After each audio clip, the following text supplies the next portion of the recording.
So in the end of the day, we see a lot of cyber criminals shifting to attack mobile devices. They start to develop malware and also hack all kind of Wi-Fi networks where people connecting to.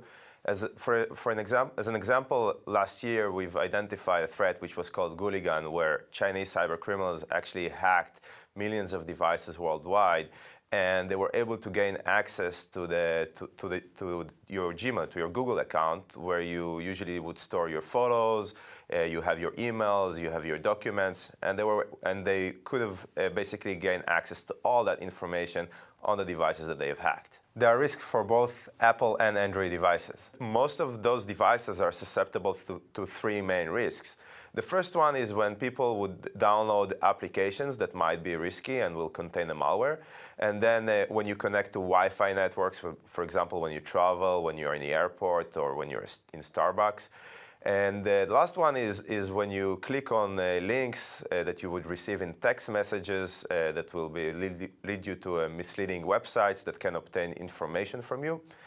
And in the end of the day, what hackers are able to do is that they're able to gain access to the most sensitive information that you have on your device, from your passwords to your emails to your photos, and even tap your microphone. Businesses are not doing enough to be prepared for the risks of mobile cyber attacks. The real problem is that employees, they bring their personal device from home and they connect that device to the corporate network, to the corporate data. So you will have doctors that they will have patient information on their phone, and they can basically install, for example, a fake version of Pokemon Go on their phone, which basically puts that information in risk.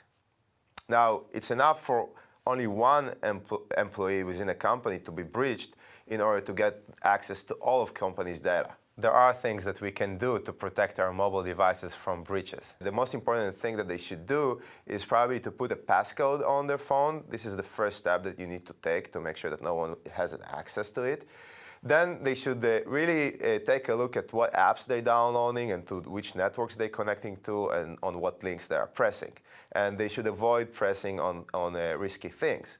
Now, for most of the users, it's actually pretty difficult to identify what is risky and what's not, right? The cyber criminals are intentionally trying to make it difficult for them.